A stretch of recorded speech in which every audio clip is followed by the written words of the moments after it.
À 8h19 sur Europe 1, Jean-Pierre Elkabbach, vous recevez ce matin le ministre de l'écologie, Jean-Louis Borloo. Jean-Louis Borloo, bienvenue, bonjour, aidez-nous à voir clair. Est-ce que vous confirmez que l'État renonce à détruire systématiquement toutes les 1510 maisons situées dans les zones touchées par la tempête Xynthia? Alors merci de pouvoir à nouveau clarifier tout ça, comme je l'ai fait d'ailleurs à votre micro il y a 2-3 mois. Oui, avec Michel Grossior. Ici. Absolument. En avril. Je rappelle, 53 morts et des tas de gens traumatisés dans la nuit, dans la panique, et des gens qui nous disent, attendez, non seulement on a des morts dans notre village ou dans notre ville, mais en plus on va être complètement ruiné parce que notre bien n'a plus de valeur. Nous avons donc tout de suite défini un certain nombre de zones, dites noires au début, de solidarité, je l'avais appelé comme ça, ici même. C'est quoi ces zones? Ces zones, c'est toute personne qui veut vendre son bien. Ce bien est acheté par l'État à la valeur d'avant la tempête et sans tenir compte du risque. Ça, vous le confirmez aujourd'hui? Ça, c'est confirmé. Et ça Ce sont ces devrait zones, se faire même et plus ces vite. zones, et ces zones, elles sont délimitées. Que les auditeurs de Vendée de Charente-Maritime soient parfaitement rassurés. On ne les modifie pas.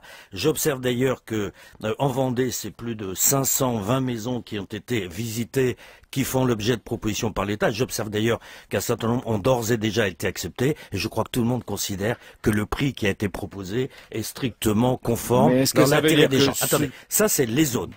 Ensuite, lorsque les gens ne souhaitent pas vendre leurs biens. Je rappelle que après le traumatisme, on voulait protéger le patrimoine des gens.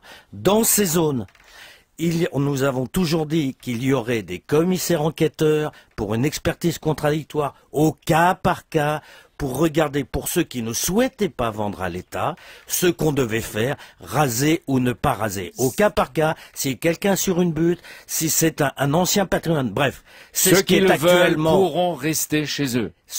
Non, les commissaires enquêteurs regardent le degré de dangerosité au cas par cas, contradictoirement, comme le veut la loi française et comme nous nous y sommes engagés. Il y aura donc ensuite une enquête publique, elle aussi, publique par nature et contradictoire, pour regarder s'il y a des cas où il y aurait des expropriations.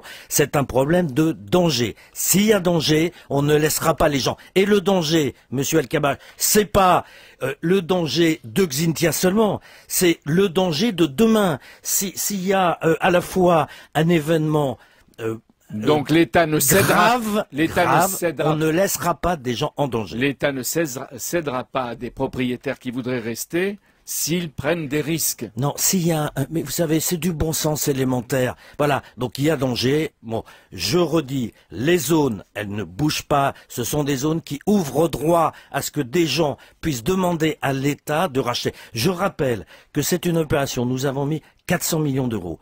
Jamais en France une opération de protection du patrimoine des gens qui avaient subi une catastrophe aussi importante n'avait été faite. Voilà, c'est clair. Enfin, je pense que c'est clair.